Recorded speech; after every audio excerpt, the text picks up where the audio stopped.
Our focus today is dubbing loops and splitting your thread and when to use each one. Welcome back to the beginner fly tying series. We are now already on episode 6, and thank you guys so much if you've been along for every single one of them. If you have not and you want to check out some of the older episodes, there's going to be a card on the screen that you can go ahead and click into that playlist and go ahead and watch some of those earlier episodes. Today at the Vise, we're tying a balanced leech using just one material, that being semi-seal dubbing in the blood leech color. And we're going to be tying things a little bit out of order today. We're going to jump right into the main techniques today, starting off with the dubbing loop and then showing you the alternative method of splitting your thread. And then we'll kind of walk things back a little bit and I'll show you how to secure the inverting bead onto the jig hook in order to make it a balanced fly. And then using that dubbing to make a tail for your leech as well. So without further ado, let's head to the Vise and get some tying in.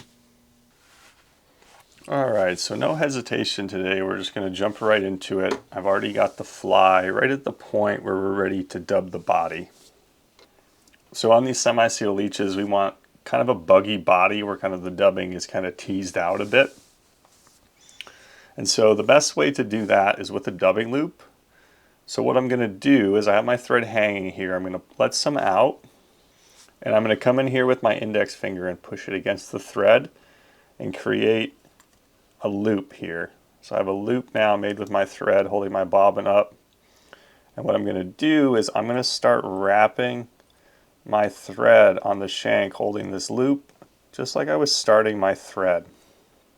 If you notice, I made this really wide here at the top. That was just to really show you what I'm doing. But what I'm going to do is I'm going to keep wrapping back until I close that gap there at the front. And then I'm actually going to keep wrapping back even further because I want this dubbing to start right here at the tail. So then I'm going to advance my thread behind the bead here. And now I got this loop here between my fingers. And what I'm going to do is I'm going to come in here with my dubbing loop tool. I'm just going to hook one side there, hook another one there.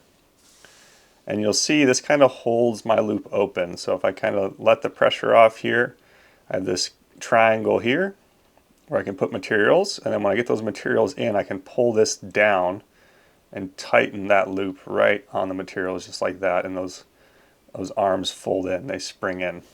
So I have the tool, so I'm going to use that. But if you didn't have the tool, you could just come in here with your basic hackle pliers. Just pinch that right in the middle. I want to slide this over so you can get it. You want to get that into a position where you can pull it tight.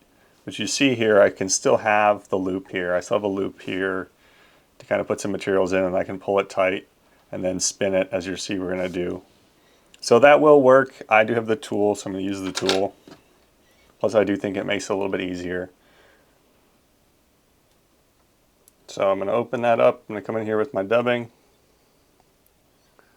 Set that right there. Go ahead and close my loop on that to hold it.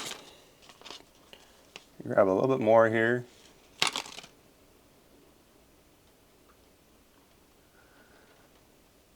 Stick that in there. And what I'm going to do is I'm going to take this tool, I'm going to pull it tight, and I'm going to start spinning it. Just like that. And once I got it started, I'm going to actually take it just like it's a top. I'm just going to spin it in my fingers and let that spin that dubbing right around. As that spins, you're going to see that dubbing tighten up. Now you don't want to go too aggressive with it, otherwise you'll end up breaking the thread. But now you can see I have this nice thick rope here. But what I want is I want those fibers to kind of splay out. So what I'm going to do is I'm going to come in here with a dubbing brush that has a brush on either end. I'm going to use this side here. And what I'm going to do is I'm just going to rub this against my thread here. I'm going to pull those fibers out of that braid. You can see those fibers kind of sticking out. And also it'll pull away a lot of the extra dubbing too, some of those fatter sections of dubbing, just like that. Now I have this brush. You can also just do it with a piece of Velcro, or you could even probably just do it with a toothbrush if you got pretty aggressive with it. So now all I'm going to do is just grab this by the bottom here, And I'm just going to start wrapping it like I would some chenille or a hackle or whatever material it is. So I'm going to pull these fibers back as I go forward.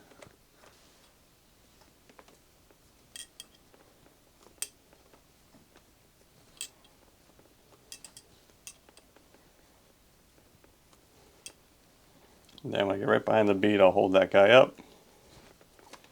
Some wraps over it. And then snip that guy free. Stroke these fibers back. I'm going to make a head here. Make a hot spot here right behind my bead.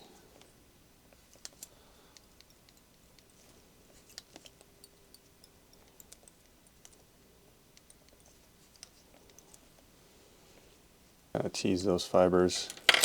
Any ones that are too long, you can just kind of come in here and cut.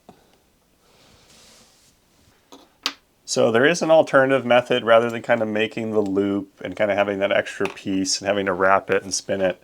I can just pull my thread out long and then come in here with my thread splitter, and I'm going to show you how we're going to split our thread here. But the first thing to keep in mind is you can't split every thread. So with a bigger fly like this, I'm using a 70 denier UTC, which is almost like a floss. I can get the fibers of this thread to lay pretty much flat, but sometimes you might have to set yourself up for that, especially with smaller threads. This thread I can really lay flat and kind of get between those fibers. With smaller threads like uni threads or 18-aught Vivus, you can't actually really split the thread. So when I am doing this with smaller threads, I use the Nano Silk from Semperfli, and it actually works really good. I can split that with this tool as well. But sometimes what will happen is your thread might be all roped up. So if this is spun to the right a bunch, this will be a rope. And as I bring my tool in here, like it's so coiled, I can't split the thread. The needle won't grab any of the fibers. So what you'll have to do sometimes is just take your bobbin here and just spin it counterclockwise until it kind of unropes. And then when I push this against it, you can see those fibers just splay against the material rather than being all roped up. So now that I can get those fibers to splay, there's a little hook on the tip here. So what I'm going to do is I'm going to take this tool, have my thread nice and tight. I'm going to take this tool and push it back against me, against the thread. I'm going to start to slide it along. I'm going to hook that hook on the thread, and you're going to see the thread start to split. And when it splits, I just push that head right between there. And now I have that nice kind of dubbing loop with just that single strand of thread. So what I'm going to do is I'm going to come in, bring my finger in here, pull the tool out. Now I can just hold that loop open there with my fingers. And again, come in here with my dubbing. And then no need for an extra tool. I just take my finger out and pull my bobbin nice and tight. And then I can go ahead and spin it. And what I'll normally do is I'll tighten this up and I'll just take my bobbin and just let it spin. So I can kind of pull this up a little bit as we go.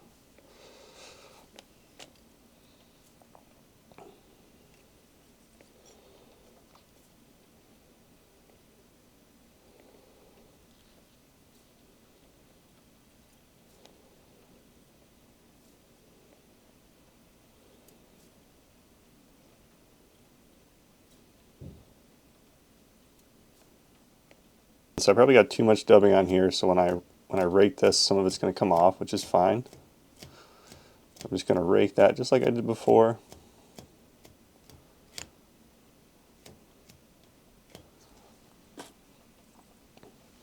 And you see I got my dubbing here. And I'm going to go ahead and I can just wrap this just like I'm wrapping my thread with the bobbin. Just kind of pull those fibers back.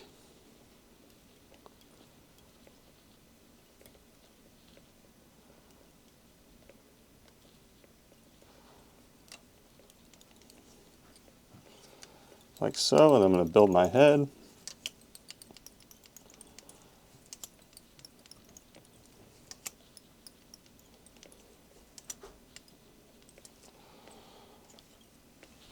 A hot spot there. And whip finish that guy. Not sure I really need to tease much out, although you want to make sure, you see how I have this guy hooked on the thread here?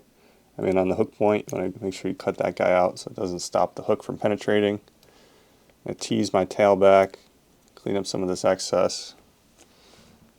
But yeah, there's another balanced leech. So a key component about this fly is this is tied on a jig hook with an inverting bead. So if you look at the bead here, this is cut as an inverting bead. So this is built for a standard shank nymph hook, and it'll turn it into a jig hook. But when I combine it with a jig hook, it actually becomes a balanced fly or a balanced leech without having to do that extra step of putting a peg on and pegging your bead on the other side of the eye of the hook. This will do it for you. So just to secure that bead, I'm just going to start my thread here. And then I'm going to advance it right behind the bead. And what you're going to do is you're just going to hold the bead in place kind of with your finger and just build a thread dam behind it. So I'll kind of set it as I get some thread wraps. Just kind of checking it as I go, making sure it's right on top, not crooked. And I'll just have this big thread dam right here. You can glue it if you want to. I don't really find that it's necessary, but now that bead is nice and set in place there.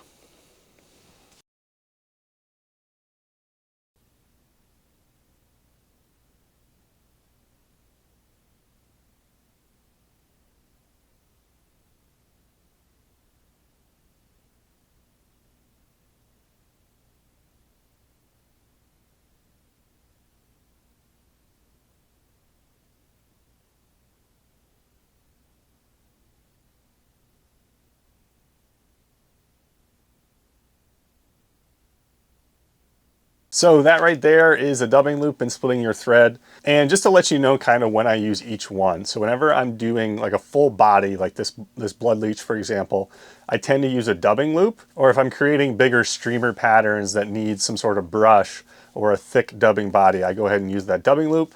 And then I tend to only use splitting the thread for when it's convenient. And that's when I just need to put a little bit of material towards the head of a fly or something, whether I'm creating a collar out of CDC, and rather than wrapping the CDC feather, I put it into a split thread loop, and then I wrap it around that way. Or if I'm adding a little bit buggier thorax with some dubbing, I'll do that with the splitting thread method as well.